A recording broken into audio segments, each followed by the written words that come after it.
Hello and welcome to the recording of the webinar Modelling Gas Challenges in a Competitive Market.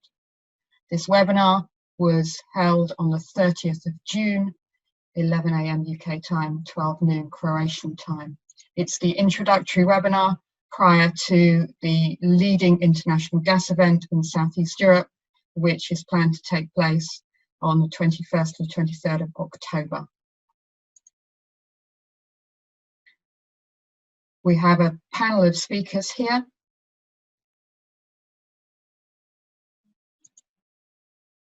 And I'm Tracy Granger, the first speaker to talk about power and gas co-optimization. I'm from Energy Exemplar, and my focus here is co-optimization of power and gas. Now, I've been researching and talking to some of our clients about future market trends over the last few months. Now, while much of the talk in the market is pretty much the same as it's been for the last 10 years, growth of renewables, closure of fossil, and the difficulties of forecasting demand and price volatility, there is a new topic of discussion. This new topic is about the actual convergence of the electricity and gas markets. Now, we've been talking about sector convergence for many years as more gas-fired power stations have come online and the demand for flexible gas has increased. But gas flexibility is not just what people are talking about now. What they're talking about is lots and lots of different schemes for converting gas into power and vice versa, and also about storing electricity as a gas, be it hydrogen or methylated hydrogen. Now, nobody knows yet which technologies are going to work at scale, but what's very clear to me is this trend is far too big to ignore, as it fundamentally changes the nature of both electricity and gas markets and makes them inextricably linked. There is real momentum behind this too. The unintended consequence of environmental policies across Europe is to increase electricity demand, and there's an increasing mismatch between demand and supply shapes. What to do with excess renewables is a real issue. And on the flip side, the future availability of flexible generation to cover a shortfall is an increasing worry. Now, post-COVID, electricity demand across Europe is predicted to grow by around 1% per annum, due mainly to electrification of transport and switch to heat pumps for electric heating. The push from the electricity market is thus matched by a pull from the gas market. For the gas market to survive, it has to decarbonize, and fast. It needs viable options, and these right now are all coming from linkages with the hydrogen and power markets. And the result is increased codependence between the electricity and gas markets, or so-called market coupling. Now, the extent of the potential for convergence is illustrated by the ENTSO's 10-year scenarios, the TYNDP. They see increased power and gas convergence as essential to achieving decarbonisation, largely through power to gas, or P2G. Their central case predicts 30 gigawatts of P2G within 20 years. That's more than the peak load of Poland. Their distributed energy case has got 500 gigawatts of P2G in the EU. That's 20% of our current European gas import volume now being generated internally. These are big, big numbers. Now, I'm sure many of you are listening are experienced modelers. You all have, I hope, your own views, your own scenarios of the future, and they may be wildly different to this. That's the fun, the nature of these things. But as I'm sure you're all aware, it's generally scenarios like this from well-respected central organisations that influence policy. So they should be taken seriously and analysed in depth. Now, most of our PLEXOS clients in the power sector model the gas market, model the electricity market like this. In great detail, great fundamental detail.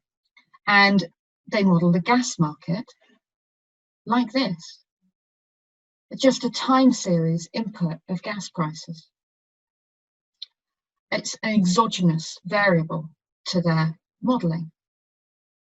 Now, electricity markets have got increasingly complex thanks to the power of PLEXOS, but gas is separate, often in spreadsheets, and pretty simple. Power demand is an exogenous variable to electricity for many of our clients. There are some notable exceptions, but generally that is where most people are. And that may be okay for the next 2 years, but for the future converged market, we would need to be modelling like this.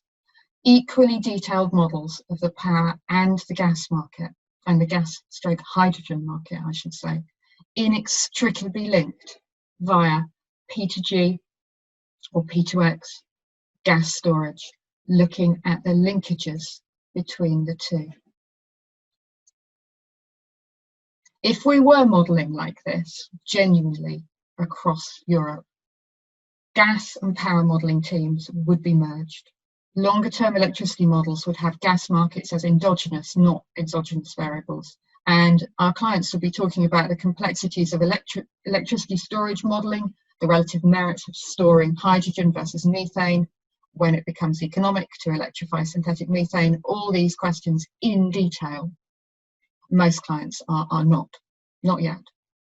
So how do we make sure we are starting to do this, looking at sector convergence? And the simple answer is to start modelling gas and power together, co-optimised, not optimised separately, but co-optimised to really value and understand these potential linkages. Now, we are able to do this in PLEXOS. And I'm going to show you some examples here. So power to gas is the key link between the power and gas sectors. It takes advantage of the storage capabilities of the gas market. Now, there's a number of different technologies. I'm really using electrolysis as one example here, where the electricity used for electrolysis is surplus renewable generation, which is low cost or effectively free, as it would have been curtailed otherwise.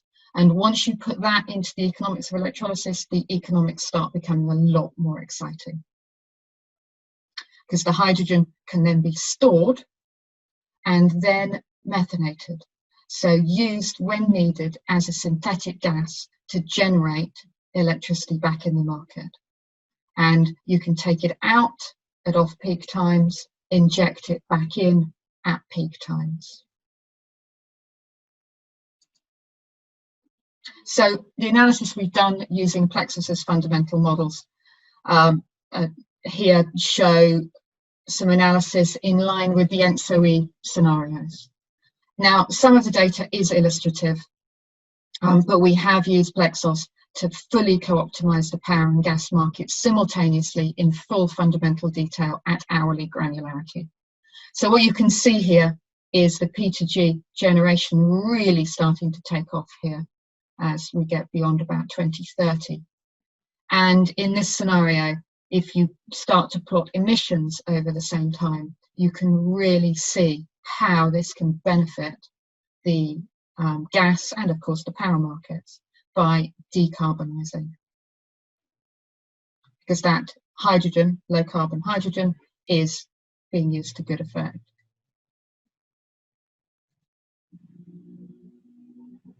And here we've got our reference case, the blue line, which shows the impact of increased electrification in general on the electricity price over the next decade. So P2G and renewables growth in the reference scenario help electricity prices reduce during the 2030s as renewable plant increasingly on the margin. Now, this is sensitive to the amount of excess renewables. This turning point can happen at any point.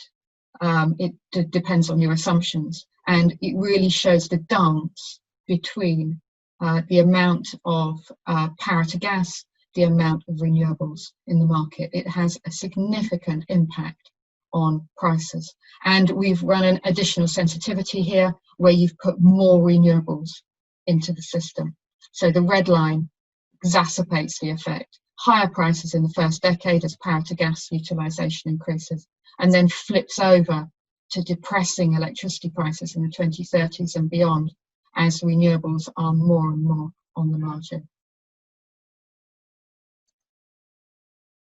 Now, a quick look at the feasibility of storing electricity as gas in the current infrastructure.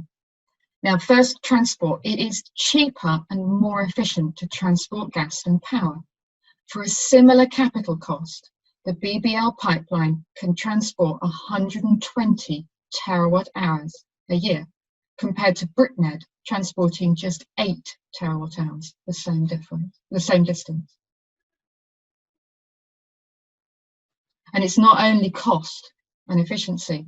Look at the amount of storage capability there is in the gas market compared to the power market. That tiny little red dot is electricity storage. We talk loads about batteries and storage. We are way off in the power market, storing any significant amount. And of course, these batteries degrade and have to be, and really only offer short-term storage.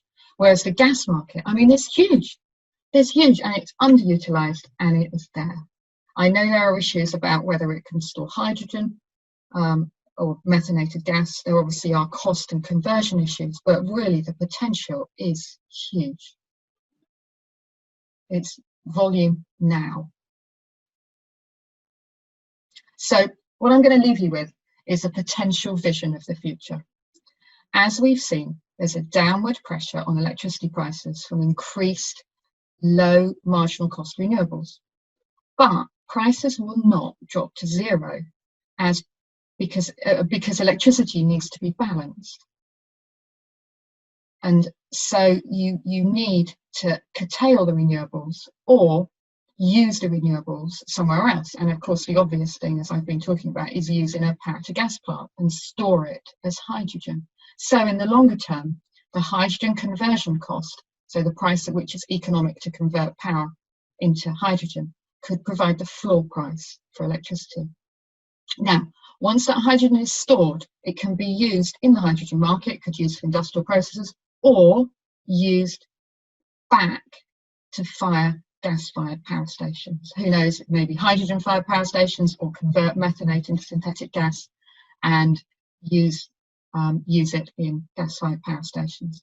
So what you're effectively doing is you are converting that hydrogen back into electricity.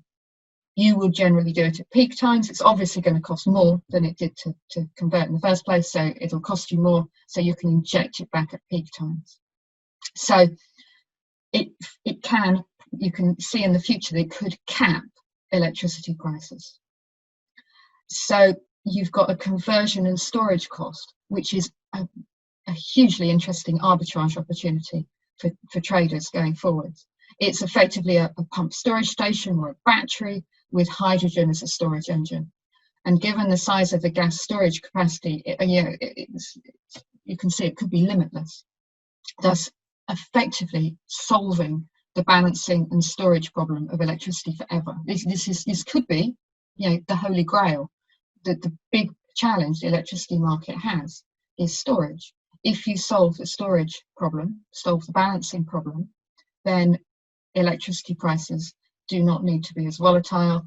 You can enormously solve a huge number of modelling headaches within the electricity industry. So I will leave you with, is power and gas co-optimization too good an opportunity to miss? Thank you. Greek Regulatory Authority for Energy, Acer, CEER, and Energy Community. And before that, in the gas industry in Greece, on the contractual issues related to import of natural gas by pipeline and LNG, contractual negotiations with the gas suppliers and transporter, development of underground gas storage, derivation of transportation tariffs, and on the establishment of gas distribution companies in Greece. He served as advisor to several ministers of energy on the evaluation of energy policy, including intergovernmental agreements for international gas projects, and had a leading role in the development of the regulatory framework for several gas infrastructure projects related to the southern gas corridor, such as TAP, Trans-Adriatic Pipeline, IGB, Interconnector Greece-Bulgaria, and IGI, Interconnector Greece-Italy. So, Dr. Tomadakis, please continue with your presentation. Thank you, Mr. Chairman. Good afternoon to everybody from my side, and I'm thankful to Exemplar that invited me to this very interesting presentation webinar. I'm going to talk about how we have started modeling gas and power markets in Greece, with a view also to assess LNG impact, because for Greece is important, but also for the region. As we all know, we are entering a complex market model, and we should all start thinking regional. For instance, Europe, as we all know, has been divided in 10 capacity control regions. From 2022, market coupling will prevail, which means that there will be a national dispatch, but with regional impact. Interconnection capacity will become internal capacity in real time, actually, and reserves will be treated regionally, also at real time, mainly in electricity, but this will be also affected by what happens with the gas market locally.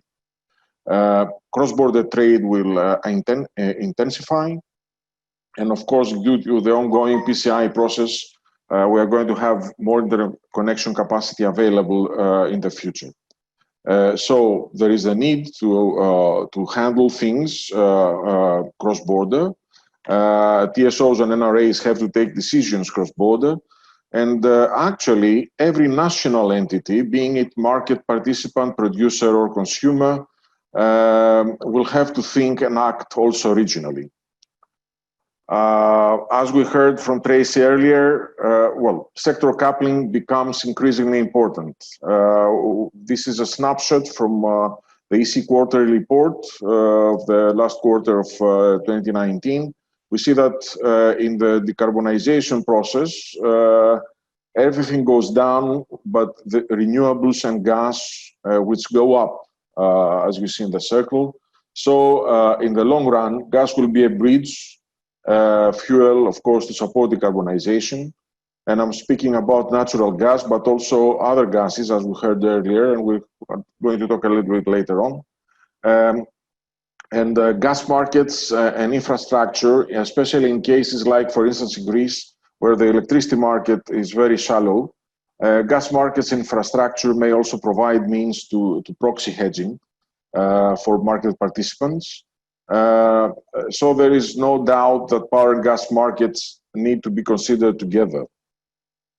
Now, having said that, and being a participant in the regional evolutions in the last 20 years, I dare saying, also in the Greek market, what we were facing as a firm, as a service provider of consulting services, it was evident that a new reality comes to Greece. And what is this new reality and how does it look like? First of all, the Greek power system is a mandatory pool, one of the few left in Europe, but this is changing from next September.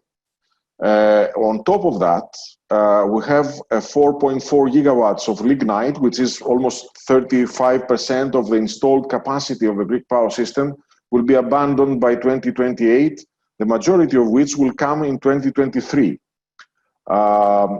Major gas infrastructure, as we all know, crosses Greece now. TAP is going to be operational at the end of this year. IGB is built. We have the Revithousa terminal, but we also have, very interestingly, two newly licensed FSRUs, one in Alexandroupoli in northern Greece, and one close to Revithousa in the southern Greece. And there are, of course, other projects that are being considered, and we have also an underground storage facility which is under development. On top of that, we have recently established auctions for renewables. So all those who have been used to feed-in tariffs have no feed-in tariffs yet, have feed-in premium, but feed-in premium can easily go to zero. But in the future, we have also a lot of renewables that are going to be built on a purely market basis. To complete the changes, we have well, probably the last country in the region to have a power exchange, which is operational since last year. And interestingly enough, it will operate a virtual trading point for gas in the beginning of 2021. So these are changes that happen in Greece in the last, let's say, during the last 2 years, and are going to follow for the next 2 years. What was evident from our experience is that new reality is not quite understood by all market participants. And this means that they have to be educated, they have to be supported. Why? Because they have to face new challenges and new, of course, opportunities. So what we did, early enough, we decided to go to market simulation. And this was done last year. We actually investigated the market. We have chosen PLEXOS. We have, I would dare saying, a long-standing, let's say, back and forth many years now with Exemplar, but now it has become a reality. We have installed PLEXOS, both gas and power models. We are also thinking heat models for CHP installations. We have, as you can see, installed the Greek system, but expanding our models to also cover the neighboring countries. And we are already considering expanding this to the north up to Hungary, so that with our, let's say, facility, our models, we can model what happens from Hungary to the south. Simultaneous optimization of power and gas. Why? Because, as you know, Greece has LNG, as I mentioned, and there are, let's say, indications that there is going to be potentially a pooling of LNG. So LNG might be a very key price formation for the Greek gas market. We have abundant gas capacity, whereas we have limited interconnection capacity in power. So this means that we do have all the elements there to create a very flexible physical and notional gas hub, which will support and interact on a real time with the electricity market. And that's why we also have chosen to use both gas and market and power models of PLEXOS. We of course started last year actually with the deep investigation of deep reflection of all Greek power plants into PLEXOS. You can see the backcasting of 2018 and 2019. We consider it very good. Please also keep in mind this is the result of both power and gas model. So I think that the backcasting is very good. At least this is what we claim internally. We spend a lot of time and a lot of adjustment to reach this point, but we are now confident that what we have works.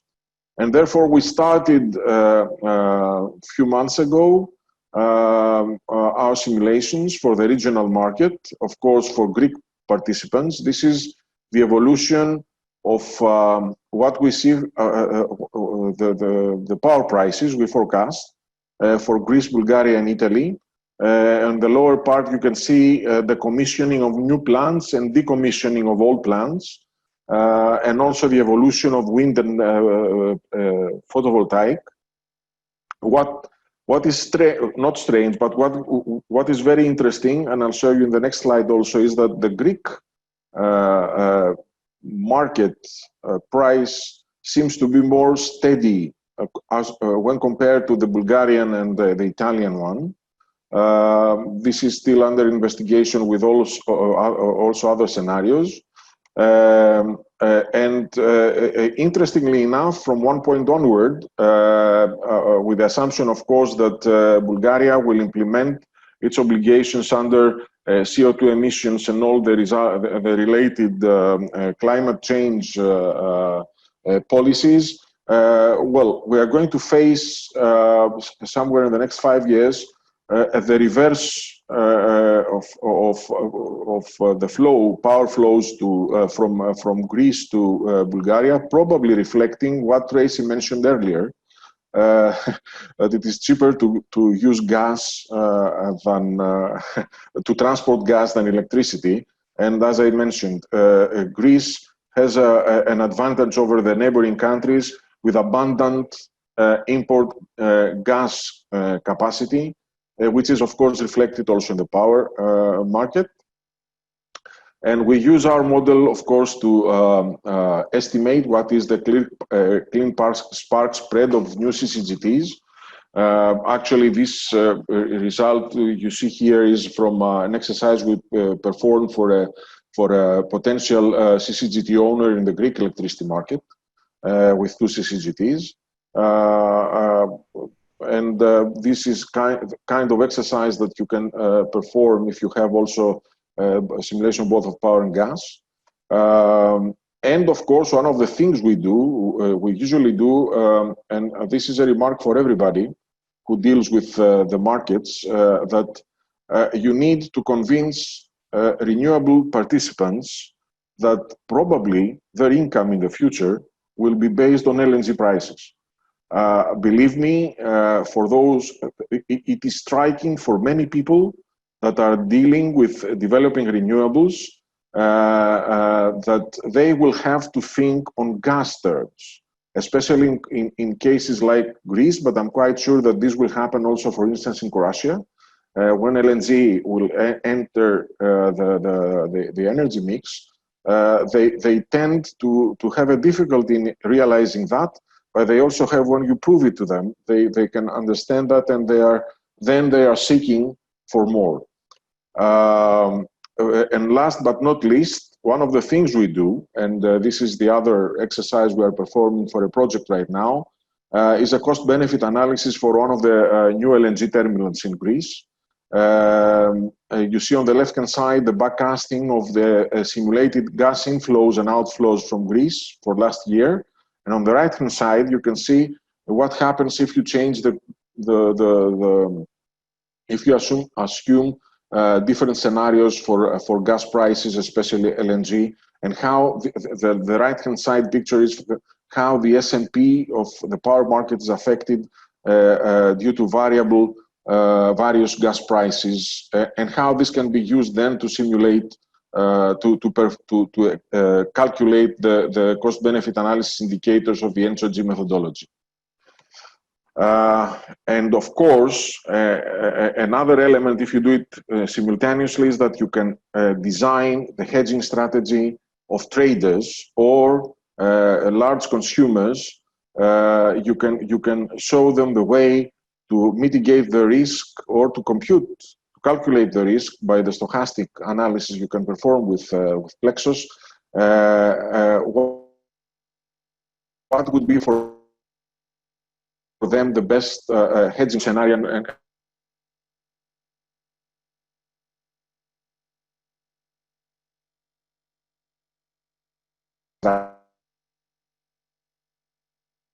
systems are becoming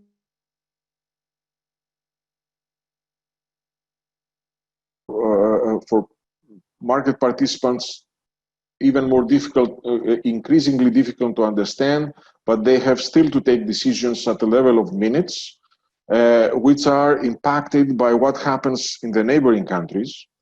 Of course, the market develops in a way that infrastructure is affected and affects by the target model in both power and gas.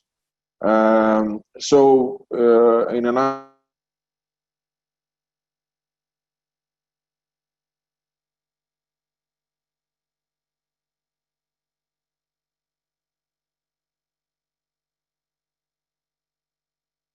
Can you hear me? Hello? Hello, Michali. Oh, okay, because I was disconnected, Giannis, thank you very much. Yeah. Yes, we can hear you now. Okay, so market simulation becomes a necessity, this is with no doubt. We have started in Greece and its neighboring countries, but well, it is a significant investment for everybody. but a necessary investment. We are very happy we have chosen PLEXOS because it seems to be the right tool for this, since we realize that it evolves with the market and supports you as needed. Not to disregard the fact that it seems that there are a lot of Greeks in Exemplar, which is very supportive for a Greek consulting company. But no matter market simulation or not, you can never rely only on that. What you really need is deep knowledge of the markets, and without that, you can do nothing much.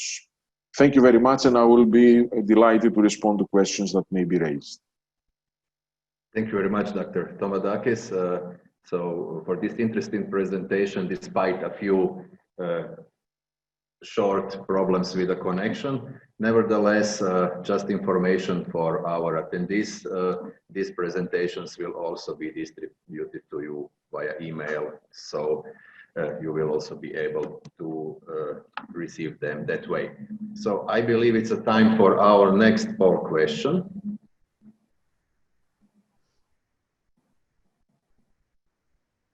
Does your company undertake modeling for gas and power?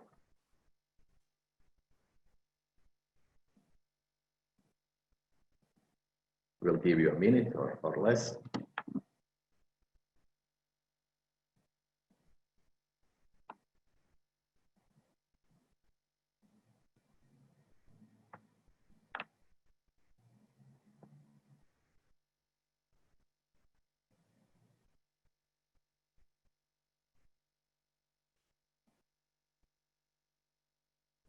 And then we continue.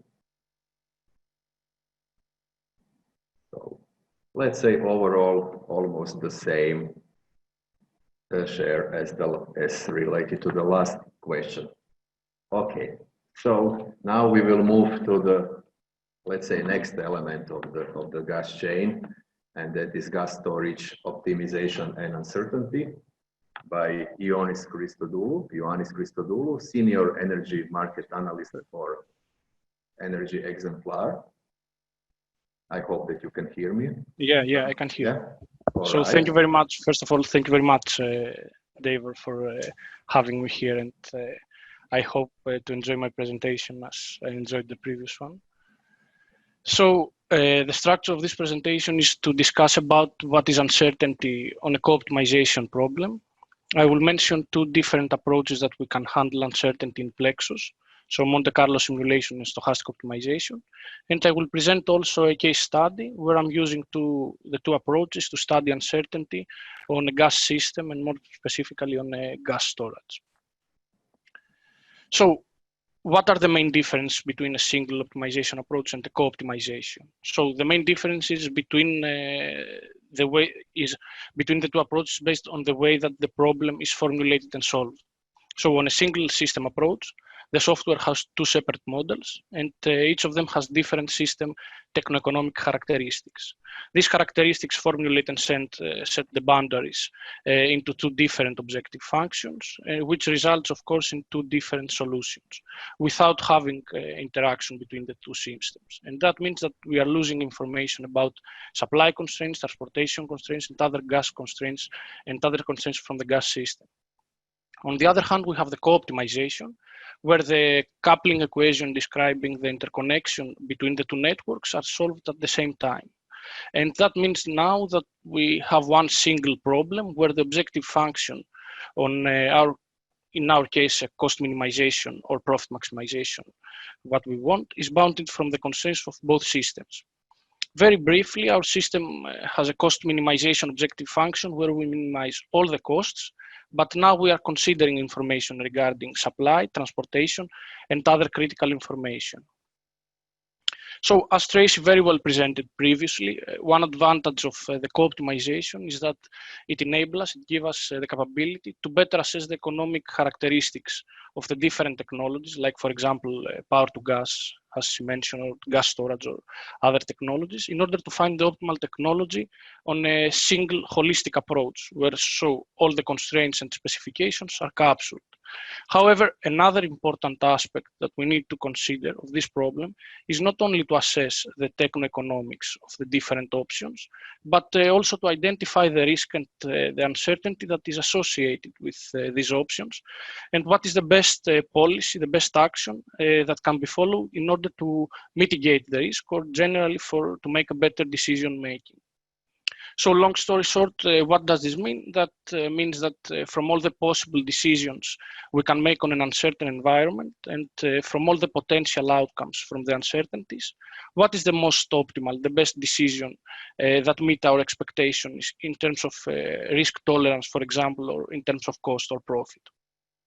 And here come again the power of the co-optimization, because now we can capture uncertainties in all systems, for example, the power system, the gas system, the heat system, on one single problem.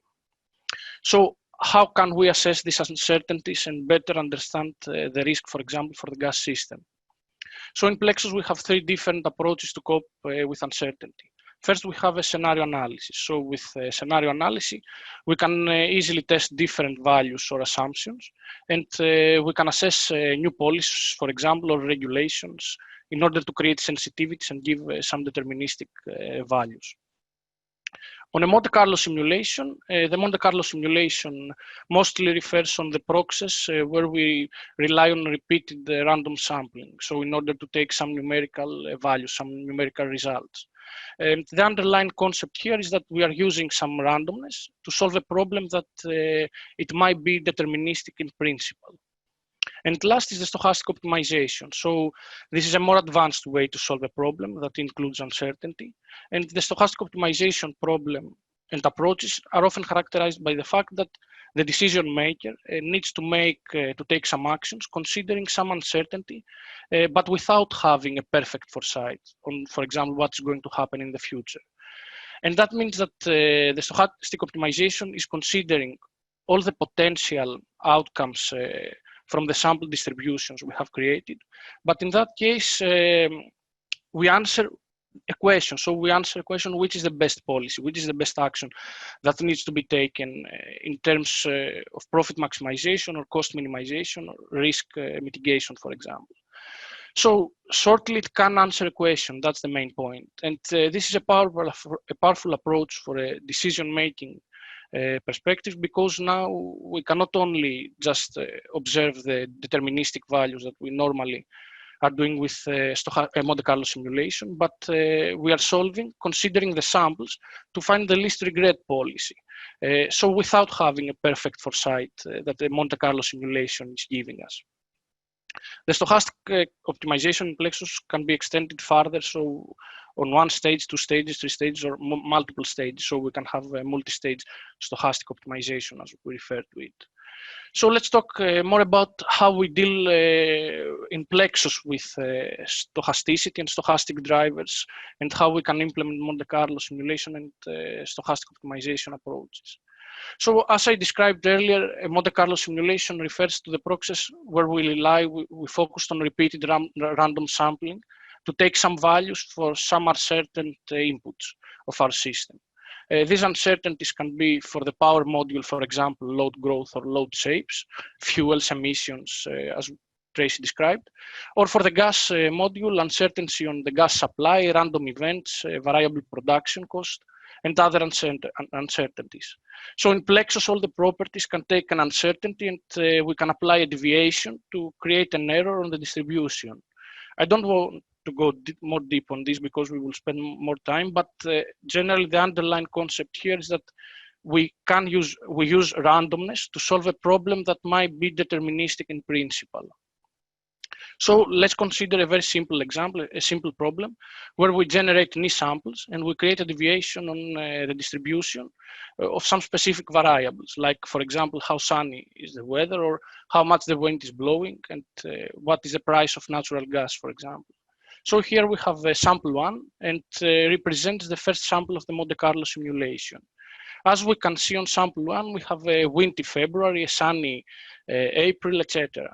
That means that the Monte Carlo simulation gave us some deterministic values, and the simulation now has a perfect foresight on what is going to happen on these uncertainties in the future.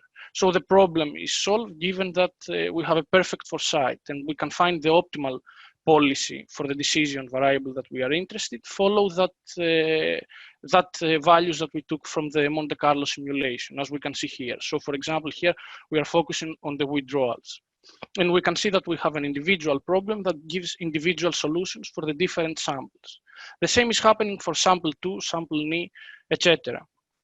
So what we can see here is that the different withdrawal policies for the different N samples refer to the N random values, for example, that the Monte Carlo gave us. And we can see that the withdrawals, for example, policy is changing given the values of the uncertain variables, the stochastic values. So, for example, in January, sample N has less withdrawals than sample 2. Okay, however, as we discussed earlier, this is a problem that involves a perfect foresight. So this problem will give us the optimal value for each individual sample, but having a perfect foresight.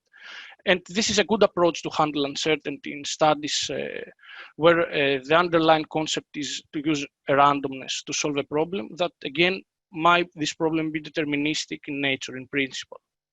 However, from a decision-making point of view, although this approach can give us a good understanding on the risk and the distributions, this cannot answer questions like what is the optimal solution when we don't know what will happen in the future.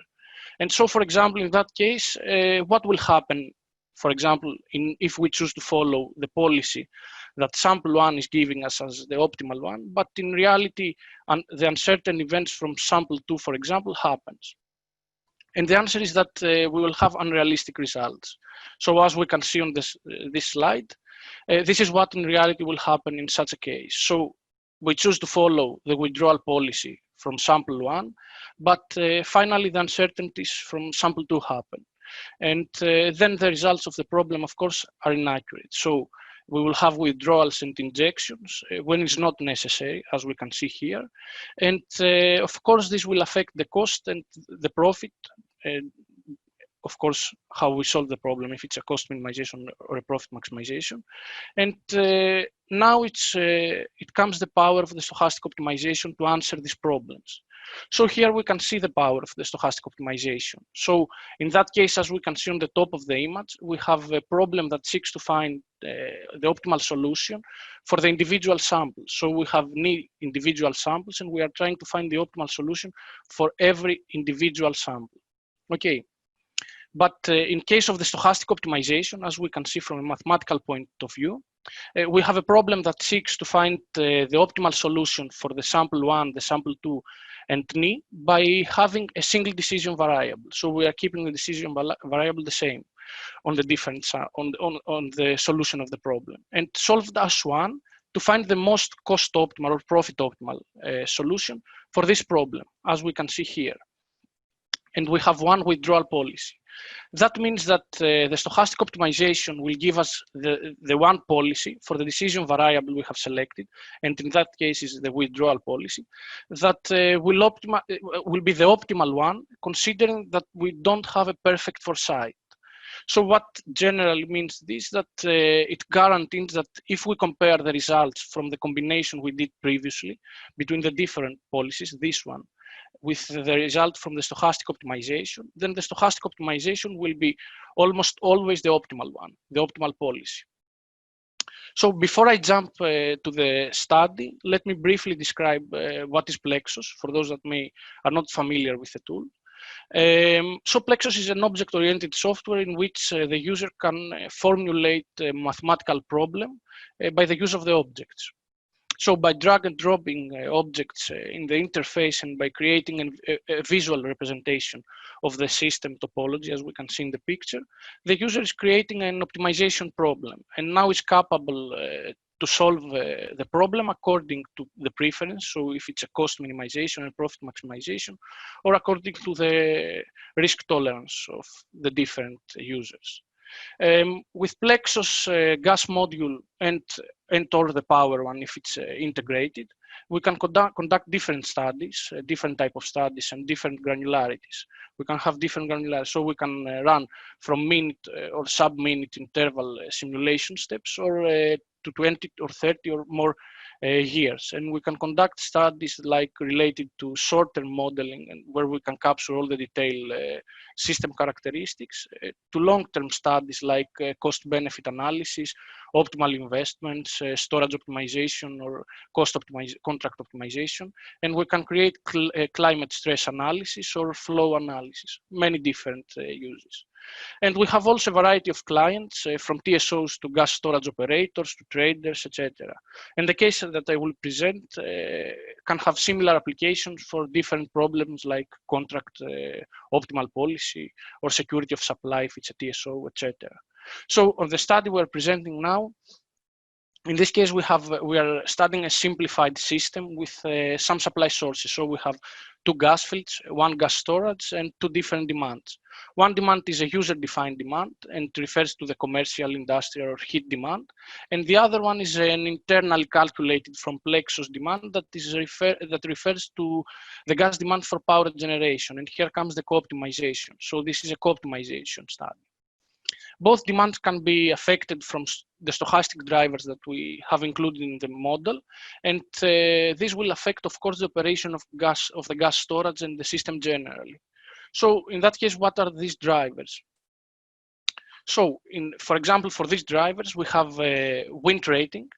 With this variable, we want to capture the level of uncertainty related to the forecast error and generally from the past data error regarding wind profiles and power generation from wind.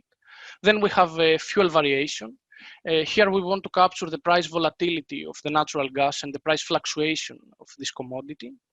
Then we have weather temperature. So generally in PLEXOS, the user is capable to create a connection between a correlation between with some usage factor between the gas demand for heat generation and the weather temperature. So changes in the temperature will affect the gas demand. And finally, we create a variation in the industrial demand to capture the level of uncertainty related to it. So on the next slide, what we can see is that we present with a blue color the results from the withdrawal policies under the 10 different samples from the Monte Carlo simulation. And with the red color, we have the one optimal policy from the stochastic optimization. But let's compare the results from the two approaches. So in this slide, we present the cost to serve the demand under the two policies. The first policy with the blue is the policy from the Monte Carlo simulation for the sample one. The result is a cost that is related to a withdrawal policy based on the perfect foresight that the Monte Carlo simulation is giving to us, and will always be the most cost optimal one because again we have a perfect foresight. And on the other hand, with the red color, with the orange color, we can see the cost to meet the demand following with withdrawal policy from sample one, but with stochastic values from sample two. This means that in that case we don't have a perfect foresight, but we are following a predetermined policy. And as we can see, of course, the cost is higher, and this is mainly because the policy is not in line with the stochastic values of sample 2. So we have withdrawals and injections when is not needed, and this increase, of course, the cost. So the results are unrealistic. The same happens for the demand shortages. So with demand shortages, in that case, we mean we mean the spot, the unplanned gas for the operator. And again, the mixed policy, so meaning the policy from sample 1, but with the stochastic values from sample 2, is giving results that create higher shortages. And that is mainly because we have a withdrawal policy that is not in line again with the stochastic values. So finally, we can see that when we introduce the stochastic optimization, then the results are not better than the perfect foresight results, of course, as we were expected, but are always better than any mixed of policies we can take from the Monte Carlo simulation, which means that the samples will now have not a perfect foresight. And this is also why is a powerful approach, because it can answer a question. So a question on what is the best policy I need to follow. And this is something that I guess it has a critical value for decision makers or TSOs or gas storage operators, traders, and other users. So on the previous model, I presented the study that is a single stage optimization problem. So in PLEXOS, however, we can do studies with more complex problems, like 3 or 4 and more stages, where the decisions need to make on different times. However, in that case, we need to consider the modeling, the problem intensity, so that the problem increase a lot in terms of size. And this is what we present here. So on a multi-stage optimization, stochastic optimization problem, a big number of different scenarios is created. And this is an exponential problem, which of course will affect the computational time and the size of the problem. However, to solve this problem, the user in PLEXOS can use some statistical algorithms to reduce the samples and to optimize the execution time. I just wanted to mention this because I know that this is a problem that is associated on almost all the statistical problems. And at this stage, my presentation came to an end. So although it was short, I hope you got a taste on what, on the uncertainty and how we can leverage PLEXOS capabilities to deal with uncertainties and the associated risk.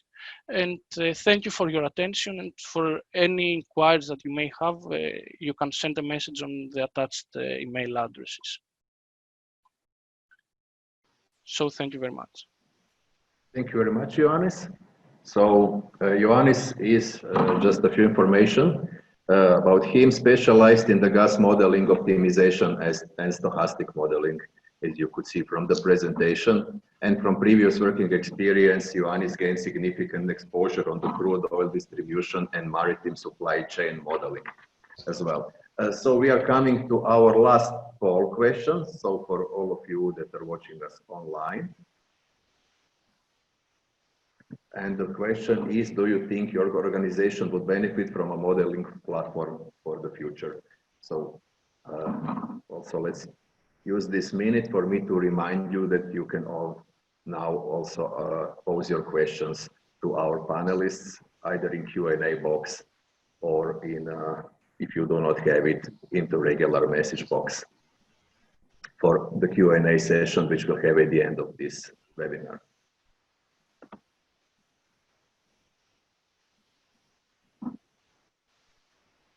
Okay, so what I see, mostly positive thinking. Almost majority, large majority, thinking it would, that their organization would benefit from a modeling platform for the future.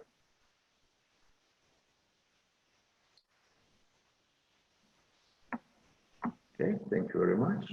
And this brings us to our last presentation about always hot topics, so LNG and LNG perspective for Central and Eastern Europe by Dr. Andrzej Sikora, Chairman of the Board for Energy Studies, Institute Studiów Energetycznych. A few words about Dr. Sikora.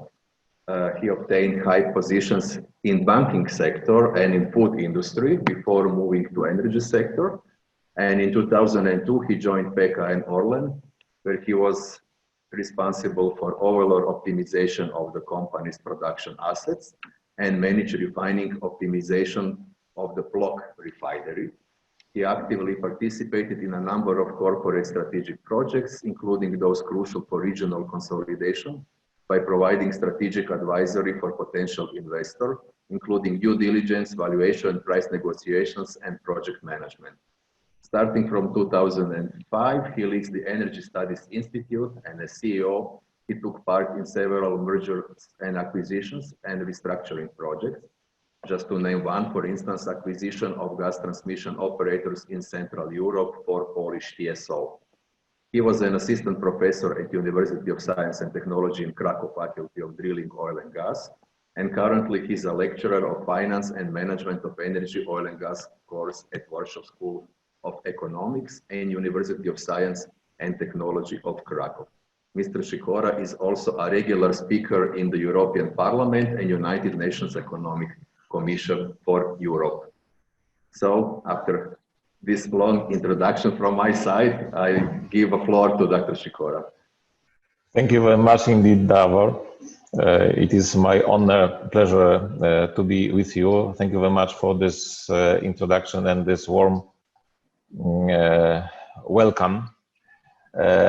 I prepared for you a few slides because of LNG perspective for Central and Eastern Europe, because I thought that it is very useful and it will be productive to add LNG as a topic for modeling and for mathematics as a tool we used to utilize in Poland. Being an independent advisor in Poland, I would like to add that we've got several clients in Poland. They utilize PLEXOS as well. But I'm going to start this presentation with this quotation from Antoine de Saint-Exupéry, that our task is not to foresee the future, but to enable it. And having in mind engineers, economists, everybody, we need to understand that it is our main goal, that we need to think, we need to open our minds, and we need to build the future. Ladies and gentlemen, being here in Warsaw, I would like to add and to underline that Central and Eastern Europe till today is mainly supplied by Russian gas. And on this slide, you can see that there are three main ways of supply of natural gas to Europe. As I said, Russia, but former Soviet Union states as well. You can see the Norwegian and LNG terminals. We've started with LNG from Algeria 35, 40 years ago, but today there is new information about minimum 2, or I dare say 4 LNG terminals in Germany. 10 years ago, impossible. We know the situation and we know the project called Kirk Terminal in Croatia will be started very early, January next year. What I would like to add is that LNG seems to be a game changer, not only because of the price, but because that it is a commodity. It is a tool for reopening the market situation for natural gas in this region. Ladies and gentlemen, as I said, Dr. Sikora, just one, sorry for me to stop you, but we cannot see your presentation. Are you able maybe to share your screen as well? Yeah, I've shared already. One minute. 1 second. Once more.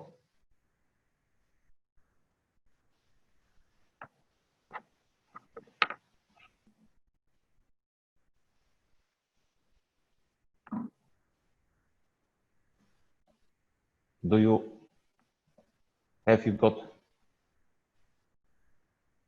maybe you got my screen? We got your Zoom screen at the moment. Okay. Oh, okay. Yes. Excuse me for this mistake. So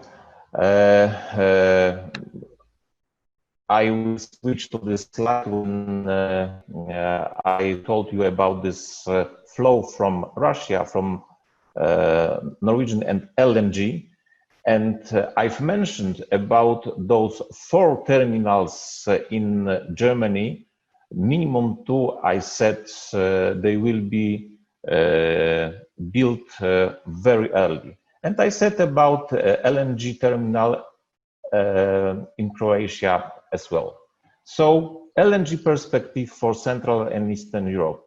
I would like to say that, as I said, LNG will be or is a game changer because of this commodity, because of this very easy access to this goods, to natural gas in this liquid form. Moreover, infrastructure in Central and Eastern Europe almost prepared for such commodity, such flood of very well-known material. What I would like to add is that it will be a new additional floating terminal in Gdańsk. And on this slide, you can see that Central and Eastern Europe, starting from Adriatic Sea, starting even from Greece, can be connected to Baltic Sea because of this raw material.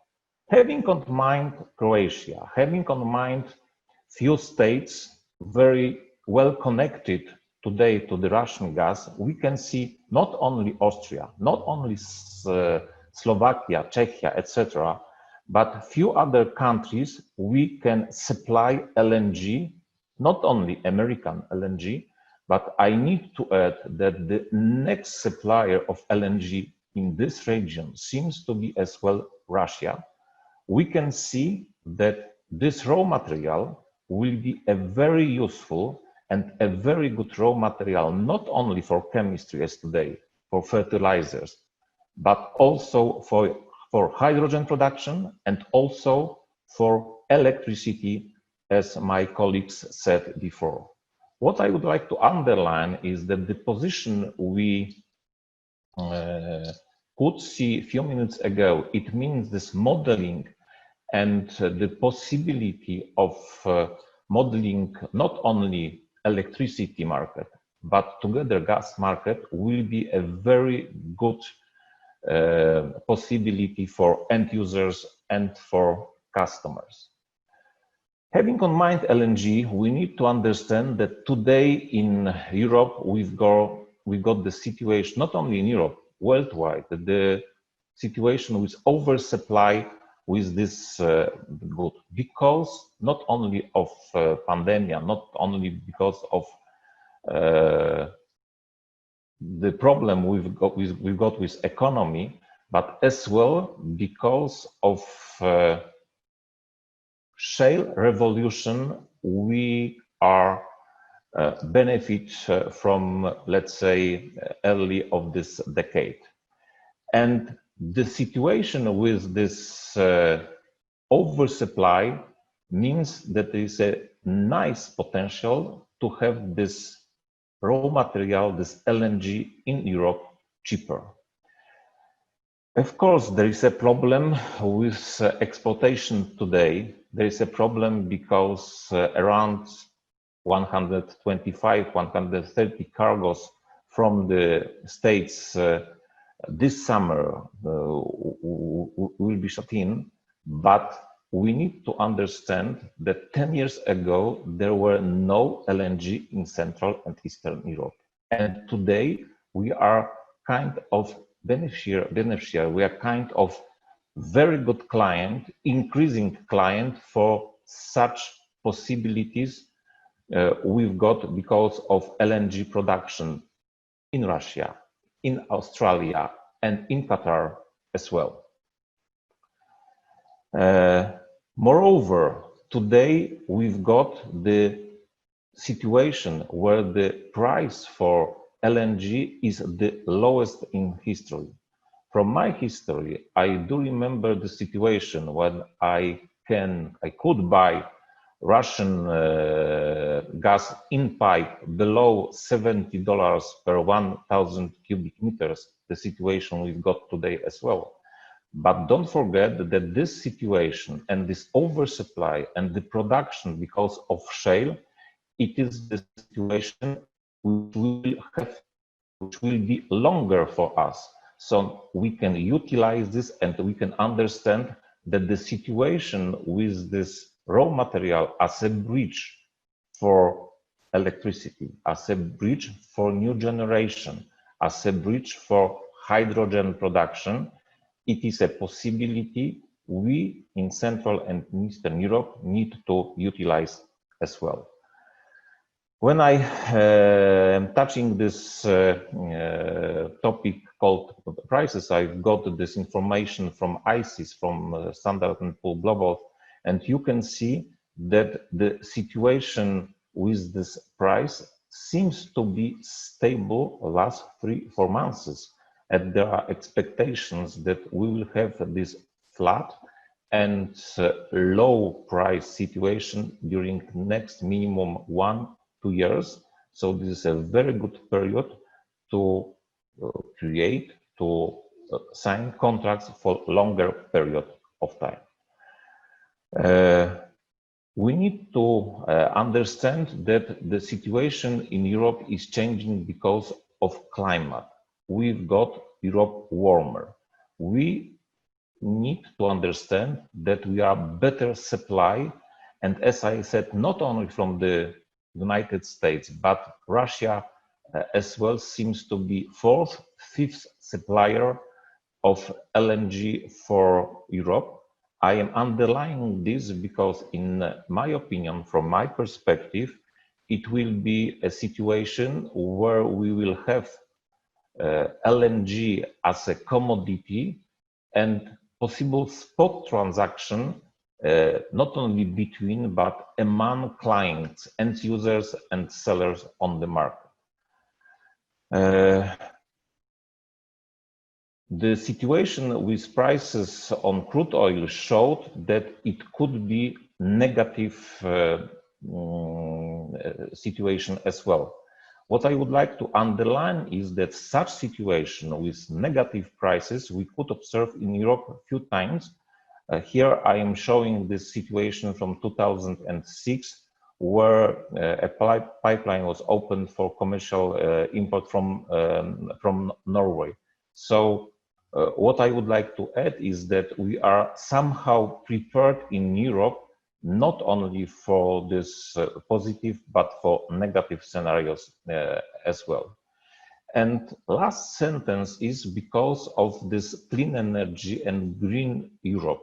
My understanding is that LNG will be, as I said, a bridge, will be a link between old energy and new strategy and new energy for this new generation, where we will have this hydrogen from methane, biomethane, this hydrogen from electrolysis of the water, and we can build this in Europe as a source of energy for next generation. Few words about natural gas markets in this Baltic region and Central and Eastern Europe. This slide is coming from Polish TSO called Gas System. I am showing this because our expectation here in Central and Eastern Europe is that it will be the increase on consumption of natural gas and LNG in near future. So this is a very good scenario for us to build new terminals like Kirk, to revamp and to prepare new capacities like this information on left-hand side because of Świnoujście and Polish terminal, and information about Ust-Luga, where Russians are ready to prepare the terminal for LNG for Baltic and North Sea as well. Few words of conclusions. At first, thank you, and at first I would like to underline once more that PLEXOS is well known in Central and Eastern Europe, and this is my strong recommendation for end users to utilize this tool as well. We could see oversupply because of LNG. We could see huge demand. Tracy showed about peak demand, for example, in Poland. We are facing such situation even today. So Ladies and gentlemen, I would like to thank you very much for this invitation. Conclusions you've got on the slide. I am ready to answer your questions as well, and thank you very much indeed. Thank you very much, Dr. Sikora. And now we will move immediately to our panelists and make a short roundtable with all of our speakers on the two questions or two topics. So first of all, we will start with a, let's say, introduction to the topic one, so please be prepared. And the introduction to the question is, first, an updated version of the European Commission's draft strategy confirms the EU priority focus on clean hydrogen produced from renewable electricity. Nevertheless, this document also recognizes other forms of low hydrogen produced from non-renewable energy sources. For example, produced via natural gas steam reforming. So, but hydrogen produced from natural gas will be considered low carbon only if the associated emissions are offset using carbon capture and storage technology. So EU climate Chief Franz Timmermans said it is important to look at existing natural gas and LNG infrastructure to see to what extent it is already usable for hydrogen or can be adapted to the use of hydrogen, which could bring down the estimated investments of 120 to 130 billion euro required for hydrogen transport, storage and refueling stations by 2030. So my question to you in the panel is, can you provide your view on that? How do you see the role of natural gas infrastructure in this transition in next 10 years? And what are the expected next steps to be taken in that period? Or the alternative question, yes or no question, is hydrogen economy possible or cost competitive without support of production of hydrogen from low carbon natural gas?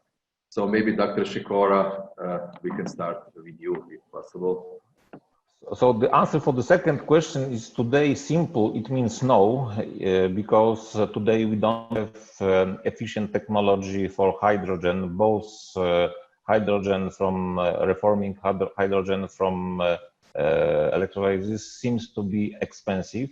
Moreover, we need to remember that this hydrogen we utilize in chemistry, in refineries, it's not so clean. We need to use, for example, in electricity or for electromobility. So, as I said, the answer is no, and we need to find technology solutions for this new source of energy. But having in mind that we've got such huge potential because of hydrogen on the Earth, I am convinced that it is a very near future that we'll find the solution for extraction of hydrogen in low and very efficient way. Moreover, and this is somehow linked to this first question, because as you know, Europe, there is a poor country or poor region without our own energy resources. I'm not talking about coal, brown coal today as a kind of forbidden material for future, even for having in mind fossil fuels. So hydrogen seems to be a cleaner, better and very good source of raw material could be stored somehow. So I am convinced once more that with support of European Union, with the politicians, we will find a very good solution for at first storage, then preparing hydrogen as a raw material, and then utilization. As I said, this is our future. Thank you very much. Maybe to switch to Tracy. Well, I think Dr. Sikora has summed it up very well. Actually, I fully agree. I think the only thing I would add on to that is the is I think what we are demonstrating is the ability of conversion between power, between gas, between hydrogen, and it comes down to, you know, the easier the conversion becomes, then what you're doing is you're kind of optimizing the best way of transporting, the best way of locating different sites. I mean, I know we're seeing, I was reading the other day, somebody is investigating whether they can put a hydrogen network in Scotland. And the reason they're doing that is because it's right next to an offshore wind site.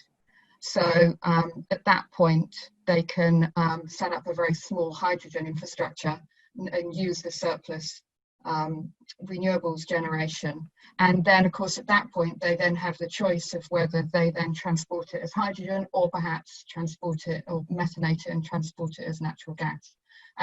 Or convert it back into electricity, transport it, put it straight into the electricity grid. We have these many choices, and as Dr. Sakura meant, we have so many different options, and so many people incentivized to develop these options over the next decade. Some will start to drop out as being the cheaper, most viable ways forward.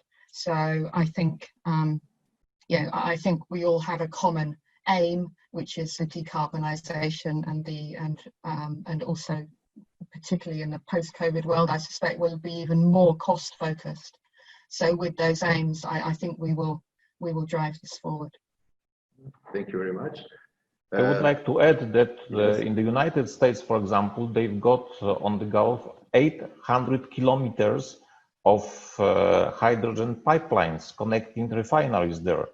There is such connection in Europe with 40, 60 kilometers in Antwerp as well. So we are somehow on this early stage, but we can prepare infrastructure for hydrogen as well. New investments and new descriptions for new pipelines means that we need to have together methane and hydrogen as a mixture to be transported. So such situation we've got even today.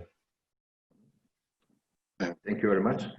If I just may add one thing, of course, from the practical point of view, irrespective of when these investments on hydrogen are going to happen, for sure they are going to require a lot of supporting material and a lot of funding or funding requests to the European Commission.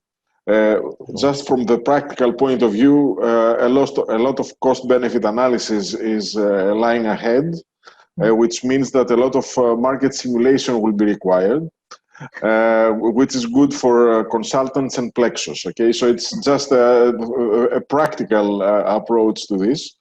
And of course, for those who are really going to invest, it is also a matter of the value of their investment. So all these, as I mentioned also in my presentation, require very sophisticated decision-making support tools. Okay, so this has to be kept in mind by everybody.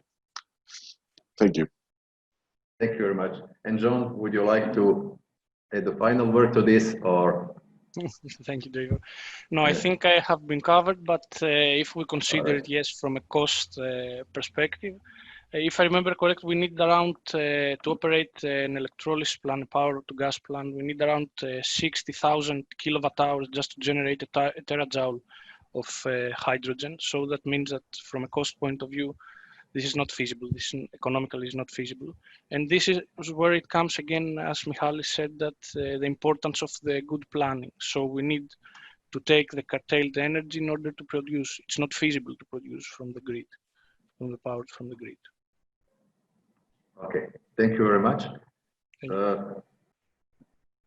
This also tackles some questions which we will have later in the Q&A session. I see the questions from the audience, also related to the hydrogen issue. And topic number 2 for all of you, it is related to the LNG. So today's presentations raise the issue of LNG also in this region. And in Croatia, LNG terminal on the island of Krk will start its operations of 1st of January 2021. So its technical capacity of 2.6 BCM is already fully booked for the next 3 years. So question to you all is, how do you see the future role of LNG also in this region in terms of EU decarbonization targets? This is more, let's say, global question or more local one. Based on your experience, the impact of LNG terminal on the Kirk Island on gas prices in Croatia and in the region, possible market changes or the emergence of a new gas hub. So you can choose between more wider or more local question or regional question or both of them. So maybe to start with Dr. Tomadakis. Can you please turn on your mic? I'm sorry. Yes, thank you very much. It happens very often with these webinars. Well, LNG will be for the short run or even longer run, I mean 5 to 6 next years at least, at low prices, will be sufficient surplus for the time being, as all forecasts seem to be. It will have a very important role to play in the whole region. We have studied also in the past the Kirk Island combination with the Greek terminals and the pipelines in between, which are always very important. Kirk Island is very important for the region, for sure. Why? Because it can bring gas to a lot of countries, as Dr. Sikora has shown. However, these countries have to also be convinced that they can use it. I think a key issue and one of the obstacles for using LNG right now is the competition between projects at this stage. And I'm referring, of course, to pipeline projects, not only to LNG terminals. From what I remember, Kirk Island needs to find a way to Baumgarten somehow. So Hungarian, Croatian tariffs are important, very important. And also it is very important to see how the issue between this short connection that is missing between Serbia and Croatia is important. Should this happen, Croatia will be a very prominent importer of LNG in the region. I have to tell you also that the same way, it is the same we observe in Greece, that there is a lot of interest for LNG, a lot of interest. There are 2 new privately supported LNG FSRUs right now in Greece. And this can be combined with the fact that, let's say, the Trans-Balkan pipeline is going to remain empty for the long run. So I think that the LNG will have a very important role in the region, especially if we manage, and of course with the help of the Commission, to let's say to harmonize the access rules to cross-border infrastructure in the region. This is a very important element. But I think we are going to see good things to happen. And we have to start thinking also of pooling LNG capacities. This is something that, well, it happened in Spain. The Balkans is, let's say, not much larger than, smaller than Spain.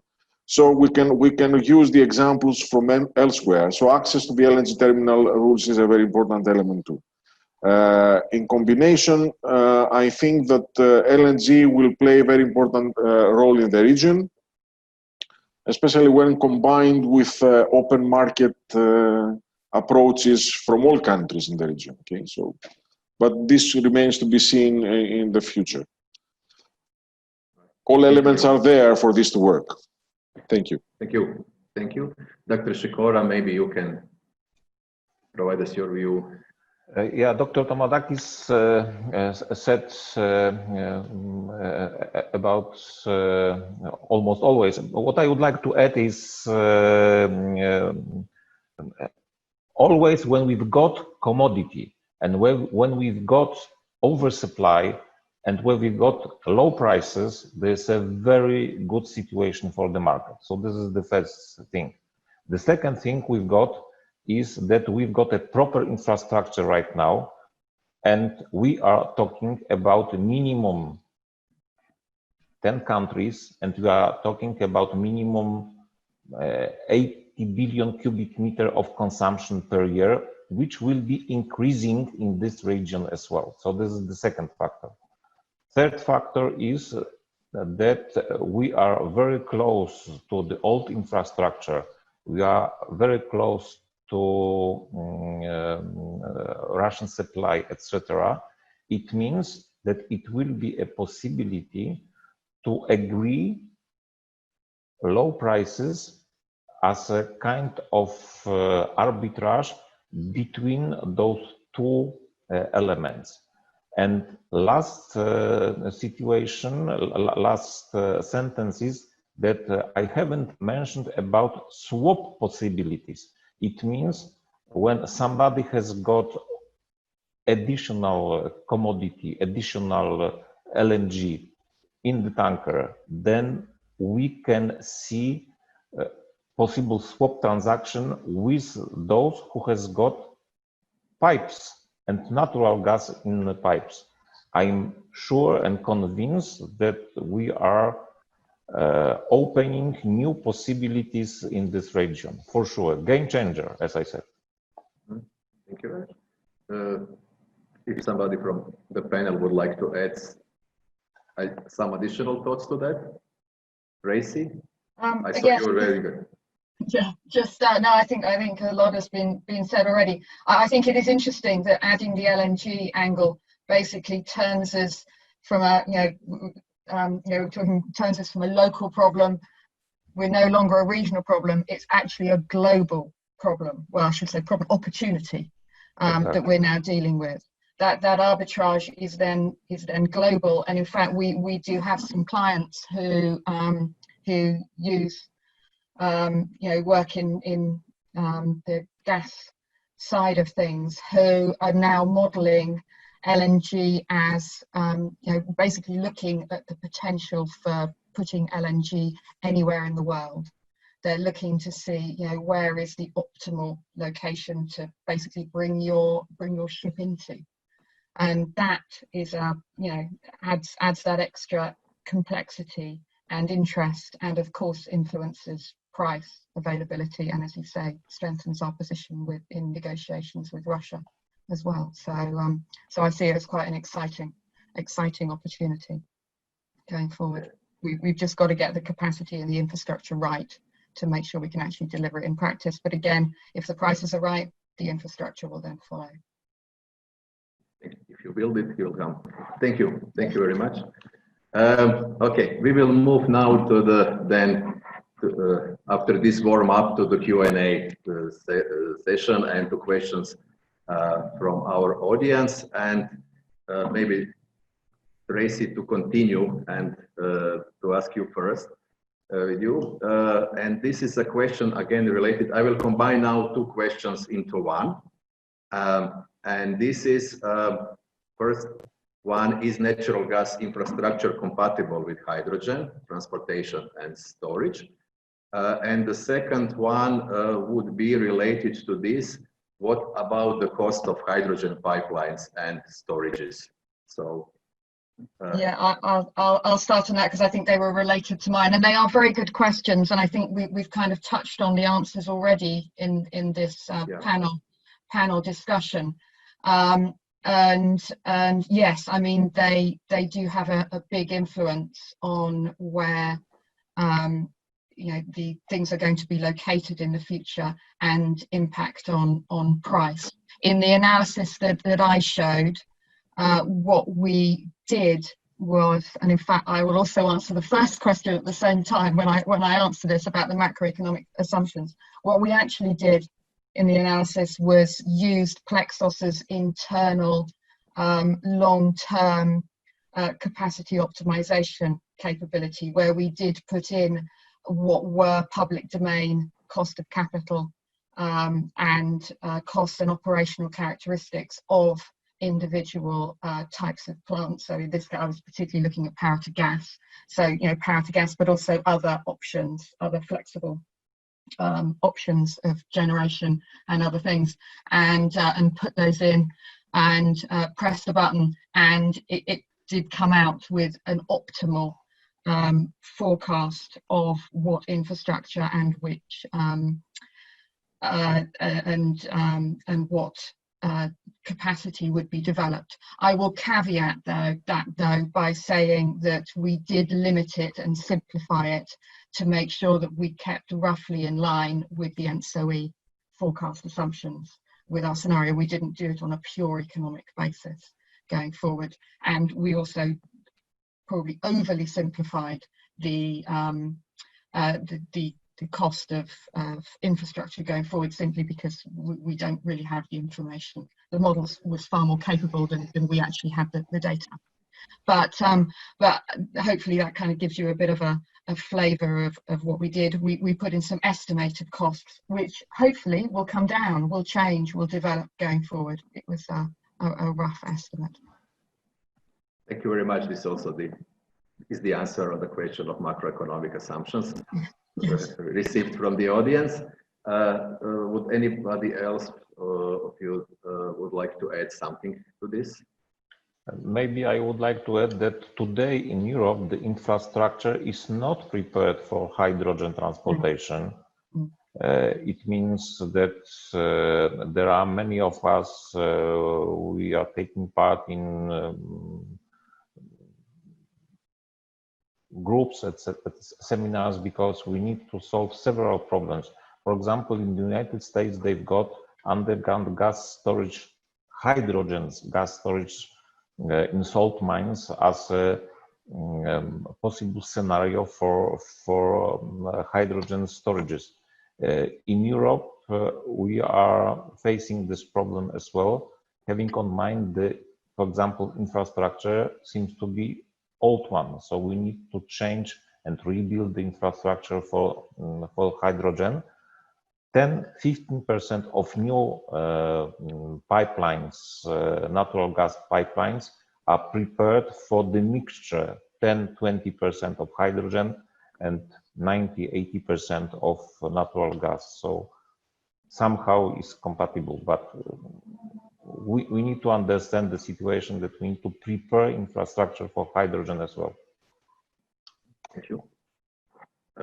Now we will move to one question which is more related to PLEXOS modeling and which came over the message box and to all panelists. Did you do some back testing of your price forecasts when doing your modeling? The answer to that is yes, but a limited backcast for this particular purpose. But yes, in fact, as Dr. Somodakis showed beautifully in his backcasting of the Greece market, it is an important part of analysis to make sure that you do have a robust starting point to give you the confidence to go forward. Thank you. Anybody else? John? Yes, they were, as Tracy explained exactly, we are doing kind of backcasting, but we are not focusing a lot on the backcasting because, okay, we are trying to pass a message and we are not focusing on the price or to use it as a forecast model after. Thank you. If I may just add, for us, backcasting was a very important element of what we did. Our colleagues in Exemplar know that. Why? Because we have to, as a new tool, we have to convince that it predicts properly the background of the market. However, I have to mention that it is not always to have a backcast. It is a very cumbersome exercise. On the other hand, you don't always have what to backcast with. For instance, in Greece, we don't have a gas market. Okay, so it's if you are reproducing the past, you need to be inventive on what to backcast. We managed to do it right in the case of power market. It's not always the same with the gas market. So especially in our case. But anyways, we try, and that's what I mentioned also in at the very end of my presentation, that it doesn't work only with the tools. You have to know what is behind the tools. And backcasting is as John said, it's a supportive step, but not always the case. Okay. Thank you very much. And now, while we are still on the issue of prices, one question I believe for Dr. Sikora. So nice presentation about the LNG prices and availability. And our attendee wanted to hear your views on how these prices would continue in the next 12 to 24 months. Meaning, would they remain in the $2 to $3 US per million BTUs? Answer for this question means that I will be the richest because of knowing the situation. My perspective, my understanding is that minimum 12, 16, 18 months we will have this stable situation with lower price and oversupply. But as you probably know, we've got the first flood and bankruptcies in the United States, Chesapeake 2 days ago, as the biggest shale producer. And we can imagine that the situation with this cost of production of natural gas has to be somehow higher because with this lower cost, it is impossible to survive on the market. So the answer is that my perspective, my simulation, my understanding is that it will be this period for stable pricing, and then we will see because of demand, etc. So difficult question, but we are in difficult part with this difficult time for us as well. Thank you very much, and please stay online for another question related to LNG and pointed to you. So how can the commissioning of GIPL affecting the LNG supply situation in Central and Eastern Europe? And how can this affect the Świnoujście LNG terminal? GIPL, this is the pipeline between Lithuania and Poland. And the question is because both countries, they've got terminals in Lithuania, Klaipėda, and there will be two in Poland with proper infrastructure. The answer is arbitrage, and the answer is that it will be, my understanding is that it will be a bigger market, kind of gas hub in Central and Eastern Europe, together with your market. So we will be kind of a second possibility for LNG suppliers as well. So I don't think that it will be a huge influence, but as I said, the possibility of lowering costs for natural gas and LNG, of course. Thank you very much. And one last question related to LNG for all of you. Are LNG terminals in principle ready for liquid hydrogen import?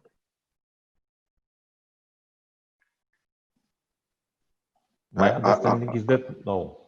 No. It means we've got in lower temperature possibilities, but because of regulations, etc., we are not prepared yet. Thank you very much. And now we will move to the two questions related to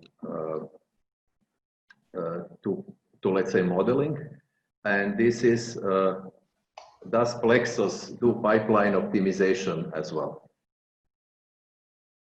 Yeah, so Dave, I can answer this question. So if we are talking, it's about what we are talking about pipeline optimization. So because we can talk about building new pipelines or the flows of the pipelines. If we are talking about flows, we can't do optimization in the flows. We cannot go deep on the mix of the different fuels, but it's something that we are working, but we can do pipeline optimization. Thank you. And the second, sorry, what and also we can else? focus, yeah, so because we said about pipeline optimization, we can also do a expansion optimization, so which units are more optimal to be built. Okay. It's a very general topic, yeah. And then linked to the pipeline issue, what are the best benefits of using PLEXOS for a gas network operator? Yeah, so I think the best benefit is that you can ensure your security of supply. This is what every operator would like to do. So considering both prices, system uncertainties like random events, or generally uncertainties that are related to the power module, of course, I think you can ensure that you will have a better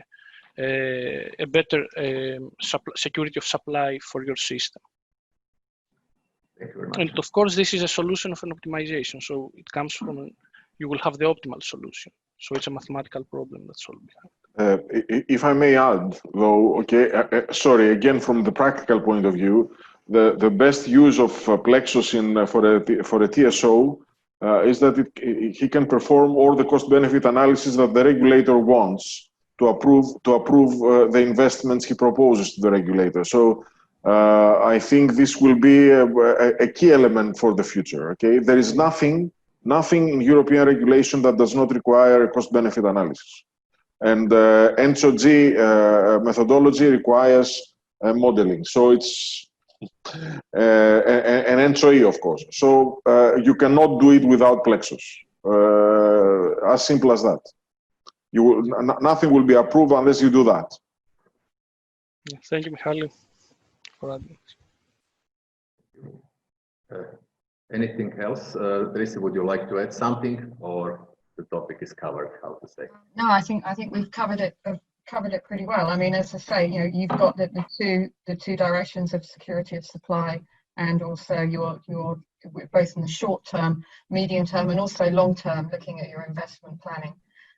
Yeah, NSOG and NSOE already use PLEXOS for their analysis, so you know it's a robust starting point. Thank you. So with this thought, we will then close this session today and our Q&A session. For those of you who didn't get the answers, do not worry. All remaining questions will be answered to you directly later on after this session. Also, after this webinar, you can ask directly questions to the email address that will soon appear on the screen, so you can see it's Europe Sales Energy Exemplar.com. So to wrap up, and just a few words, what we hear today, new game-changing technologies are converging the markets. So this is a challenge, but also the opportunity for the gas industry, as Tracy said in her presentation. Maybe these things are simply or benefits too big to be ignored. And regional gas and power market models, which now needs to be modeled by optimization, can be the way to access the impact of these various evolutions related to decarbonization and climate policies of the countries in the region. As Dr. Tomadakis also said, now you need to model everything, and you need to make the cost-benefit analysis of almost everything you do. So because of that, and I would like once again to remind you that this topic will be continued from 21st to 23rd of October in Opatija, Croatia, and really would like to invite you once again to join us at this jubilee 35th International Gas Professional Meeting and the Energy Exemplar workshop. It will be much more on the topics that we passed today, which will take place, say, during these 3 days gas conference and exhibitions, and all the information you can find also at this website you see on the screen. So once again, thank you very much for joining us today. Thank you very much to all the speakers, and hope to see you soon, hopefully in Opatija as well. So have a nice the rest of the day, and bye-bye. Thank you. Thank you. Very much. Thank you. Thank you for your time.